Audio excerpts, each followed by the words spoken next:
এরকম অনেক স্বামী দেখেছি, বিয়ের আগে গরিব ছিল, বিয়ের পর ধনী হয়ে গিয়েছে।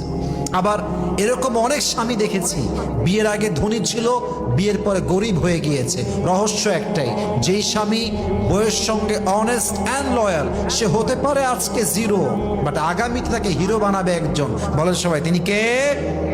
আর যেই স্বামী আজকে টাকার বড়াই দেখিয়ে, পাওয়ার, ক্ষমতা, বাহাদুরি, টাকা পয়সা, ক্ষমতা, স্ট্যাটাস, সম্পত্তির ক্ষমতা দেখিয়ে বউয়ের সঙ্গে জুলুম করছে, নির্বিচার করছে, বউটার কোনো দোষ নাই, তবুও প্রত্যেক দিন জুলুম করছে, এই স্বামী আজকে হতে পারে ধনী, আজকে হতে পারে হিরো, বাট আগামীকাল তাকে জুলুম করার জন্য জিরো বানাতে পারে একজন। তিনি কে?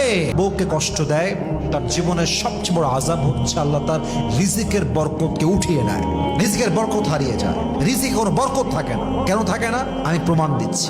আল্লাহর হাবিব বলেছেন, যখন তুমি কোনো নিয়ামত পাও, তুমি তোমার জীবনের পাওয়া নিয়ামতকে কদর করো। তুমি যদি তোমার জীবনের পাওয়া নিয়ামতকে কদর না করো, তবে তুমি আল্লাহর নাশুকরি করলে।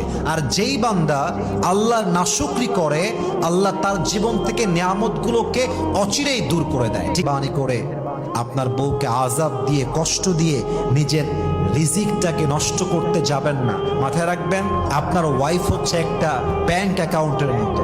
আপনি যখন ব্যাংকের অ্যাকাউন্টে টাকা রাখতে যান, আপনি নিরাপত্তা প্রথমে সুনিশ্চিত করেন যে ব্যাংকটা ট্রাস্টেড কিনা, ব্যাংকটা আসলে গ্রহণযোগ্য কিনা।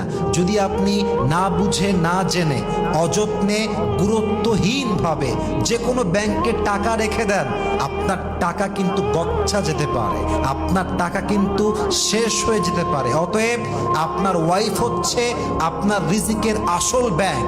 এই ব্যাংকের ক্ষেত্রে যদি আপনি উল্টাপাল্টা করেন, অবহেলা করেন, কদর না করেন, নিয়ামতের মূল্য না বোঝেন, আপনার জীবনের সমস্ত রিজিকের বরকতকে উঠায় নিতে পারে একজন। বলেন সবাই, তিনি কে? আল্লাহ প্রত্যেকটা স্বামীকে বোঝার তৌফিক দান করুক। বলেন সবাই আমিন।